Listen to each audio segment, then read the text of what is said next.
নামাজ থেকে শিক্ষার অভাব, নামাজ থেকে শিক্ষা হলো চারটা। কয়টা জোরে বলেন, আরো জোরে কয়টা? আমরা যখন নামাজে দাঁড়ায় প্রথমে হাতটা উপরের দিকে উঠায় বলি আল্লাহু আকবার, ঠিক নেই? আমরা হাতটা আল্লাহর কাছে এভাবে উঠায় বলি আল্লাহ, এই যে ও দয়ার মালিক, আমি আপনার গোলাম, আমি আমার কানটার উপরে হাত নিয়ে ধরলাম, আপনি বড়, আপনি বড়, আর দুনিয়ার সব কিছু হলো ছোট। আই এম স্যালেন্ডার, আমি আপনার কাছে নত হয়ে গেলাম। ঠিক না বে ঠিক? জোরে বলে। এই যে আমি এখানে গিয়ে বলতেছি আল্লাহু আকবার, আল্লাহ আপনি সব চাইতে বড়। এই যে নামাজ নামাজ নামাজ আপনাকে আমাকে শিক্ষা দিচ্ছে, ওরে গোলাম, আল্লাহ পাক রব্বুল আলামিন নামাজের মাধ্যমে শিক্ষা দিচ্ছে। এই যে তাকবীরে তাহরিমা বলার পর তুই নিজেকে ছোট বানায়া দিলি, যে সব কিছুর থেকে আল্লাহ বড়। এইটা মসজিদের ভিতরে যেমন বলেছ, এইটা মসজিদের বাহিরেও ঠিক রাখা লাগবে। ঠিক না বে ঠিক? আমরা মসজিদে গিয়ে বলি আল্লাহ বড়, আল্লাহ সব কিছুর মালিক, ক্ষমতার মালিক আল্লাহ, কিন্তু বাহিরে গিয়ে বলি ক্ষমতার উৎস জনগণ। কথা কন্যা কথা, ঠিক না বে ঠিক? দুনিয়ার মুমিন সমজদার কে লিয়ে ইশারায় কাফি হে, বুঝমানের জন্য ইশারাই যথেষ্ট। সব কথা খুলে বলা যায় না, বিপদ আছে না নাই? দেশ স্বাধীন, স্বাধীনভাবে কথা বলা যায় না। আরো জোরে আওয়াজ দেন না, ঠিক না ঠিক?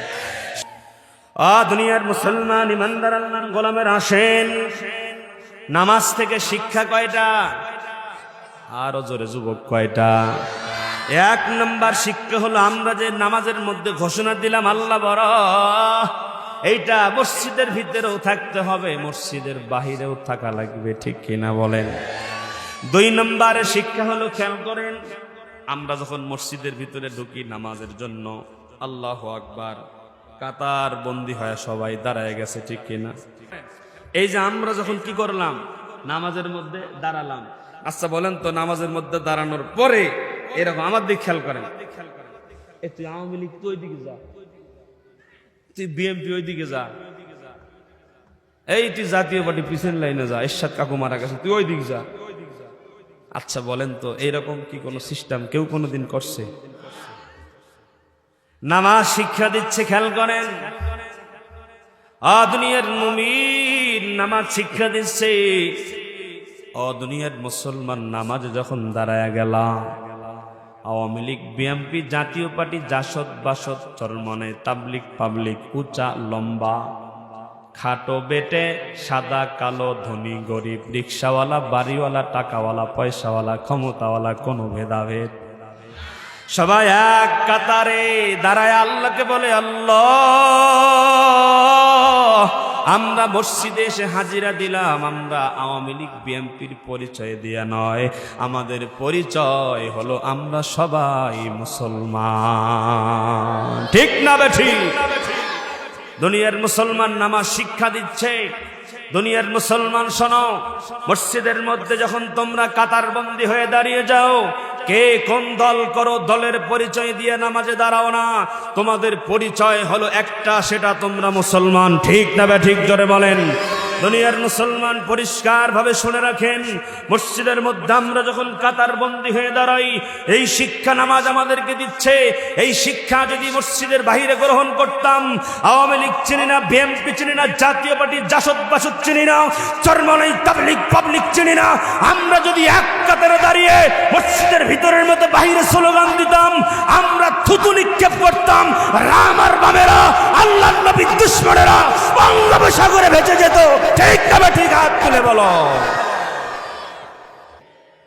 এই শিক্ষা যদি মসজিদের বাহিরেও আমরা নিতে পারতাম, এই দেশ সোনার দেশে রূপান্তরিত হতো।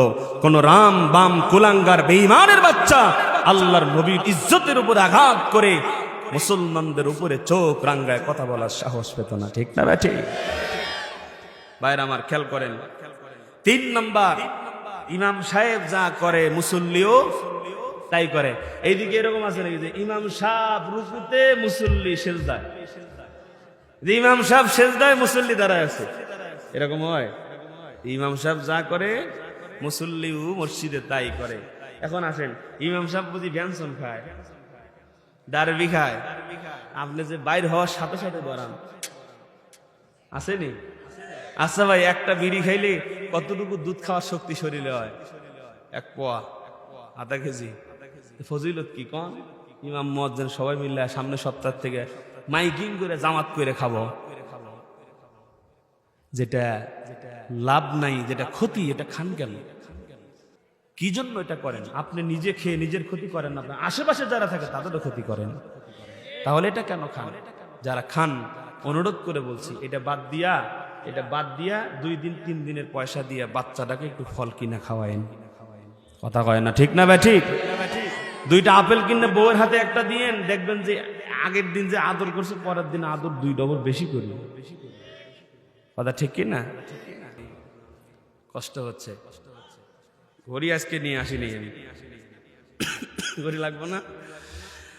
দুনিয়ার মুসলমান ইমানদার আল্লাহর গোলামেরা খেয়াল করেন, শরীয়তপুরের যুবক ভাইরা তো গেল 3 নম্বরের শিক্ষা। 4 নম্বরের শিক্ষা হলো মসজিদের ভিতরে যা চলে না, মসজিদের বাহিরেও তা চালানো যাবে না। ঠিক না? ঠিক। এই নামাজ থেকে শিক্ষা হলো 4টা, উপরে হলো 5টা। এই 9টা কারণে আপনার আমার নামাজ আসমানের উপরে ঝুলন্ত থাকে।